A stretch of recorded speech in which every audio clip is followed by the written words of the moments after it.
Assalamualaikum warahmatullahi wabarakatuh. Di sini kelompok kami akan mempresentasikan tentang perkembangan multiple cropping masa depan. Perkenalkan terlebih dahulu, saya Muhammad Yusri Jamjam, NIM 134180072, kemudian ada Dewi Nasulfana, NIM 047, kemudian Hani Prasetyo, NIM 69, kemudian Dian Widi Aruminingsih, NIM 72, dan Anik Suhartanti, NIM 82. Oke, next. Di sini sampai saat ini di dunia barat di mana para ahli pertanian dan teknologi maju belum memberikan perhatian yang serius terhadap penelitian yang berkecimpung pada bidang multiple cropping. Dibandingkan dengan penelitian monocropping, demikian pula pada negara yang sedang berkembang, kajian bidang pertanaman ganda relatif sedikit. Hal ini disebabkan karena berkembangnya teknologi yang diterapkan dalam penelitian multiple cropping yang umumnya dengan tingkat teknologi sederhana.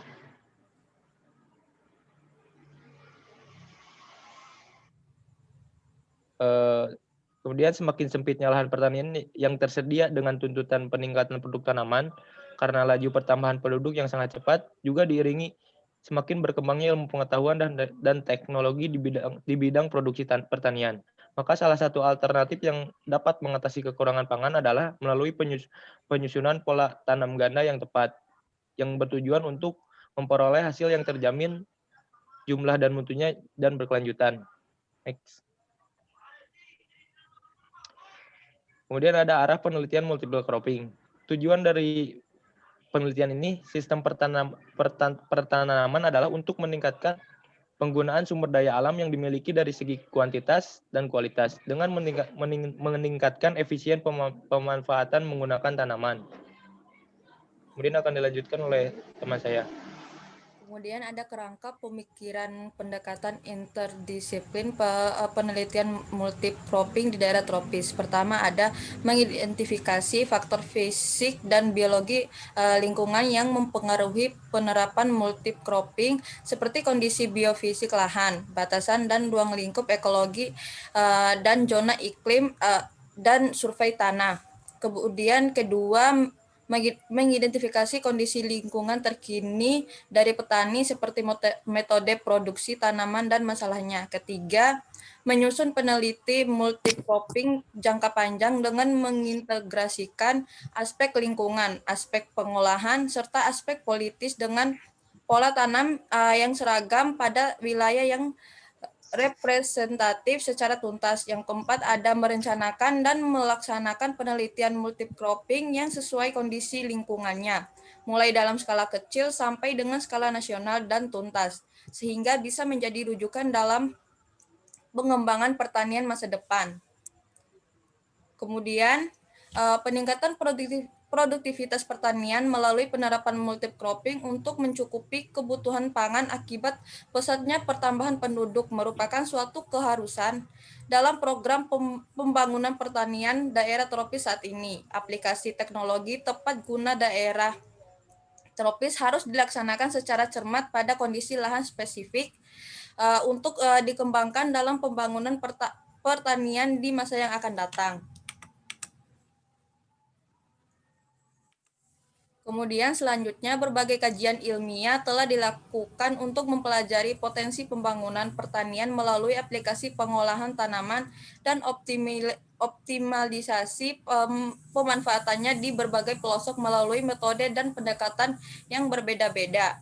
Semuanya mengidentifikasi bahwa pengolahan sistem pertanian dengan multi-cropping yang optimal dapat memperbaiki dan meningkatkan sifat fisik, kimia, dan biologi tanah, sehingga kesuburan tanah dapat terjaga dalam waktu yang relatif lama atau berkelanjutan.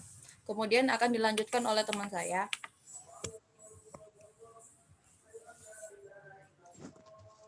Selanjutnya yaitu optimalisasi pemanfaatan potensi sumber daya alam dengan aplikasi teknologi tepat guna seperti penggunaan bogasi merupakan prospek pengembangan multiple cropping ke depan yang ramah lingkungan. Istilah bogasi dalam bahasa Jepang berarti bahan organik yang difermentasikan. Bogasi hampir sama dengan kompos, tetapi bogasi dibuat dengan memfermentasikan bahan organik dengan E4. Fermentasi bahan organik dilakukan dalam kondisi semi anaerobik atau aerobik pada suhu 40 derajat Celcius sampai 50 derajat Celcius dan adonan dengan kadar air 30 sampai 40%. Next. Efektif mikroorganisme atau EM4 merupakan salah satu jenis biofertilizer yang dikemas dalam larutan sebagai EM4 dan EM5. Namun yang paling dikenal di kalangan petani adalah EM4. Efektif mikroorganisme diformulasikan dalam bentuk cairan dan dengan warna coklat kekuningan, berbau asam dan mengandung 90% bakteri seperti Lactobacillus, Streptomyces sp, dan yeast mikroorganisme fermentasi.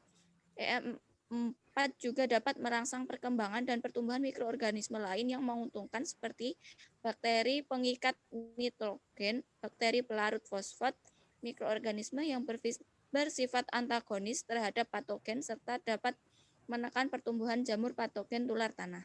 Next. Selanjutnya itu menurut Pasaribu tahun 1995 IM4 itu merupakan suatu kultur campuran berbagai mikroorganisme bermanfaat dan dapat meningkatkan keragaman mikroba yang akan memperbaiki kualitas dan kesehatan tanah, pertumbuhan dan jumlah serta hasil tanaman.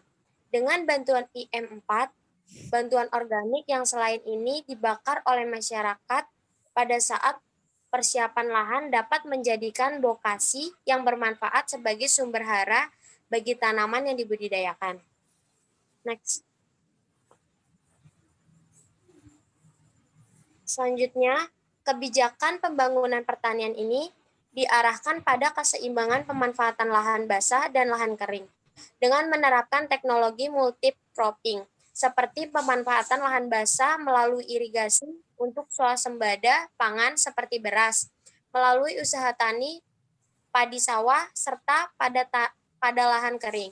Usaha penanaman palawija dan tanaman lainnya dapat dikembangkan dengan menggunakan kombinasi berbagai jenis tanaman pangan, perkebunan, hortikultur, dan kehutanan dengan aplikasi teknologi cepat guna yang tersedia. Kemudian pendekatan yang dapat diterapkan sesuai hasil kajian yang telah dilakukan berdasarkan sudut pandang agronomi dalam pembangunan pertanian adalah melalui pendekatan holistik yang memadukan aspek agroekologi berupa yang pertama penggunaan pola tanam yang tepat, kemudian evaluasi kesesuaian lahan, kemudian pengelolaan tanaman terpadu, teknologi biokultur, dan teknologi pemulsaan. Lanjut.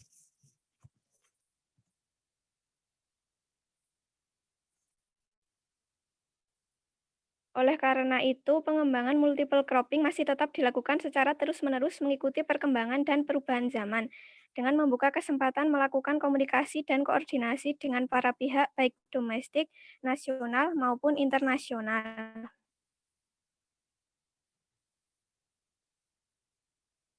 Baik, cukup sekian presentasi dari kelompok kami. Apabila ada pertanyaan bisa ditulis di kolom komentar. Terima kasih. Wassalamualaikum warahmatullahi wabarakatuh.